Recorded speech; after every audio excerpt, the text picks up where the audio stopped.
වෙනද දිස්ත්‍රික් ඇමතිවරු 3 දෙනෙක් හිටියා නම් දිස්ත්‍රික් ලේකම් 3 දෙනා කියපු විදිහට කතා කරන්න ඕන. 3 දෙනාට ඕන විදිහට වැඩ කරන්න ඕන. අද දිස්ත්‍රික් ලේකම්වරුන්ට නිදහස තියෙන අපි කණ්ඩායමක් හැටියට වැඩ කරන නිසා. ඇඟිලි ගහන්නේ අපි කාටවත්. අපි කිසි කෙනෙකුට බාධා කරලා නැහැ. දෙන්නක් බලන්න විනාඩිය මොකක්ද කියන්න බෑ. Honorable Jayasekara, you can have 1 minute. තරහ ගන්න එපා.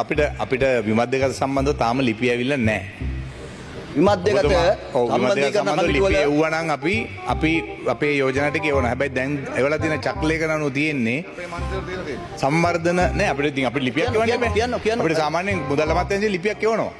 ඉතින් ඒ ලිපිය තාම එවලා නෑ. අපිට තියෙන්නේ සම්වර්ධන කමිටුවෙන් යෝජනා ඉදිරිපත් කරන්න කියලා. හැබැයි අපිට එහෙම නෙමෙයි. ඔබතුමාට මතකනේ ඔබතුමා ඉන්න කාලේ විපක්ෂයේ ඔබතුමාට ලිපියක් එවනවා මුදල් අමාත්‍යාංශයෙන් මෙන්න මේ කරුණු මත ඔබගේ යෝජනා එවන්න කියලා.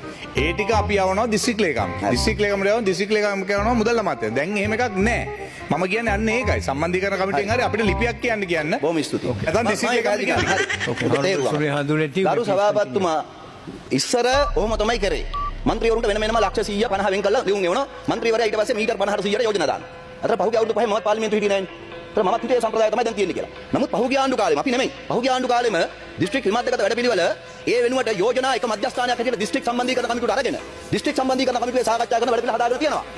හරිද? එතකොට වෙන්නේ දිස්ත්‍රික් සම්බන්ධීකරණ කමිටුවේ මේගොල්ලෝ ඉන්න කාලේ ආණ්ඩුවට විතරයි බෙදාගත්තේ.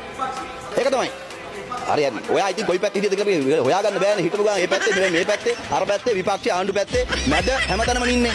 හරිද? මම කියන්නේ පොදු කතාව. හරිද? එපා. මගේ වෙලාව ගන්න එපා. මේ දයාසිරි ඔයා දවසම කරනවනේ මේක. මම කියන්නේ ඒක නෙමෙයි. ගරු සභාපතිතුමනි එදා තිබිච්ච සම්ප්‍රදාය වෙනස් වෙලා තියෙනවා. ඒක හොඳයි. දැන් ඒකින්ද മന്ത്രിවරු ඔක්කොම එකට අරගන්නේ. මගේ නම් වෙලාව දෙන්නේ නැහැ. මේක හරියන්නේ නැහැ මේ මගුල. Honorable Jayasekara is not permitting you make after he finishes you may speak. After he finishes you may speak. ගරු සභාපතිතුමනි මගේ වෙලාව දෙන්නේ නැහැ. ආදර්ශයක් දෙන්න එපා මේ වගේ. වැරදි ආදර්ශයක් දෙන්න එපා. After he finishes after the honorable minister finishes now you will have your time, the opposition will have the time. Honorable Jayasekara, the opposition will have the time. You can make use of that time. Order please.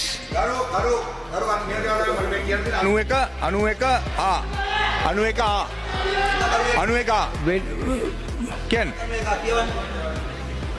රීති ප්‍රශ්න මත හෝ කතා කරන ලබන මන්ත්‍රීවරයා විසින් මැදිහත් වෙන අවසර දෙනු ලැබුවොත් මිස කිසිම මන්ත්‍රීවරයෙකුට කවදා කරනු නොලැබිය යුතුය. ඒ කියන්නේ ඔබතුමාට පුළුවන් කියලා කියන්නේ ඒ සම්බන්ධව ඉඩක් දෙන්න.